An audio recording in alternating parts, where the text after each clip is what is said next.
একজন প্রার্থী হিসাবে সত্যি আমার যদিও একটু নার্ভাসনেস কাজ করছে, তারপরেও আলহামদুলিল্লাহ ভালো দেখতে পাচ্ছি। আর সব কিছু সুশৃঙ্খল, ক্যাম্পাসে সম্পূর্ণ নিরাপত্তা বেষ্টিত আছে।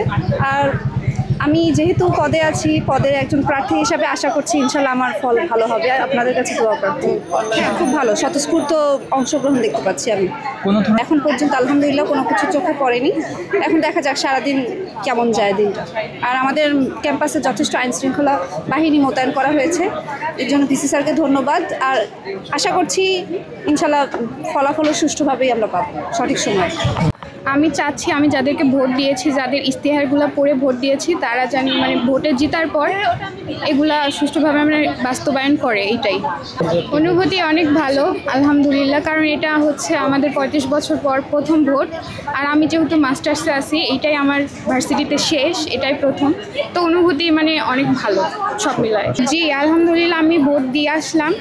ভেতরেও অনেক সুষ্ঠুভাবে ভোট হইতেছে, সব কিছুই মানে সুশৃঙ্খলভাবেই আছে, সব কিছু ভালো। আইন শৃঙ্খলা বাহিনীও অনেকগুলা মানে দেখলাম, তো সবাই ভালোভাবে কোঅপারেট। এরা কালকে রাতে থেকে চাঁদ রাতের মতো মেহেদি পড়তেছে, তারপরে মানে অনেক একটা উৎসব মুখর ভাইব ছিল তাদের মধ্যে। তো সবাই সকালবেলা, যেমন আমার রুমমেটরা সকালবেলা উঠে সবাই মিলে হয়ে গেছে যে কখন যাব ভোট দিতে। তো সবার মধ্যে একটা ইন্টারেস্টটা খুবই ভালো ছিল। আমার মনে হয় যে এই নির্বাচনের ধারাবাহিকতা বজায় রাখা উচিত। প্রতি বছরে ভোটটা হইলে আমরা হচ্ছে আমাদের সঠিক প্রার্থীকে মানে যোগ্য প্রার্থীকে বারবার আনতে পারবো, তারা আমাদের ভার্সিটিটাকে আরও উন্নয়ন করতে পারবে। এজন্য আমার মনে হয় যে হওয়া উচিত। হচ্ছে আমাদের শিক্ষার্থীদের একটা চাওয়া, আমাদের অধিকার আদায়ের একটা মাধ্যম। তো আমার মনে হয় যে এমন কেউ নাই যে রাষ্ট্র হচ্ছে কিন্তু খারাপ লাগতেছে, অবশ্যই সবারই ভালো হচ্ছে। যেমন আমি একজন প্রার্থী হিসেবে আমি কাল থেকে দেখতেছি আমাদের হলে কি বলে সব কিছু মানে সবাই উৎসব মুখর একটা পরিবেশ সবার। তো ওই দিক থেকে বলবো যে আমাদের এইখানে বেশ ভালো উৎসব মুখর পরিবেশ হয়েছে। আর রাতে তো বাইরে অনেক ভালো ছিল। শৃঙ্খলা দেখেন, রাষ্ট্র হচ্ছে অনেক সেন্সিটিভ বিষয়।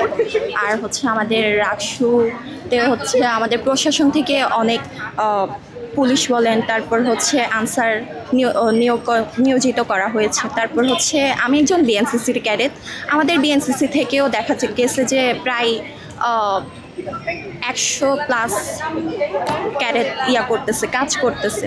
তো ওই দিক থেকে বলবো যে আপাতত অনেক ভালো, মোটামুটি ভালো হয়েছে। কিন্তু সকাল সকাল যখন আমরা আসলাম তখন কেউই ছিল না, খুবই কম ছিল।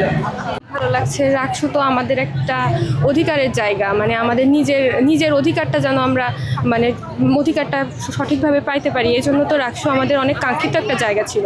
দীর্ঘ 35 বছর পরে যেমন আমরা আশা করছিলাম একটা উৎসব মুখর পরিবেশ, সবার স্বতঃস্ফূর্ত অংশগ্রহণ, এখনও পর্যন্ত তো আমরা সেভাবেই পাচ্ছি। স্বতঃস্ফূর্ত অংশগ্রহণের মাধ্যমেই সবাই আসছে। মানে আমাদের গত রাতে যেমন আমাদের চাঁদ রাতের মতো আমরা রাকসুর চাঁদ রাত পালন করছি, এটাই আমরা চাচ্ছিলাম। সেরকম একটা উৎসব মুখর পরিবেশ ছিল ক্যাম্পাসে। তো এখনও পর্যন্ত সব ঠিকঠাকই আছে। আমরা আশা করছি ফলাফলটাও সুষ্ঠুভাবেই আমরা পাবো ইনশাল্লাহ। ধারাবাহিকতা বজায় রাখা উচিত। এইভাবেই ধারাবাহিকতা বজায় রাখলে আমরা স্টুডেন্টরা যারা আছি তাদের যেন এই যে আমাদের আবাসিকতার সমস্যা, হলের সমস্যা, বিভিন্ন যে সমস্যাগুলো, সব কিছু সমাধান তো আমরা পাই না প্রশাসন থেকে। তো যদি আমাদের এভাবে প্রতিনিধিগুলো থাকে তাহলে আমরা আশা করছি যে আমরা আমাদের সমস্যাগুলো থেকে কিছুটা হলেও মুক্তি পাবো। সেই আশা নিয়েই তো ভোটটা দেওয়া হয়। এখন দেখা যাক বাকিটা ফলাফল যদি সুষ্ঠু থাকে, আশা তো করবো অবশ্যই ইনশাল্লাহ আমার প্রার্থী জয়ী হবে। সেই আশা নিয়েই তো ভোটটা দিয়েছি।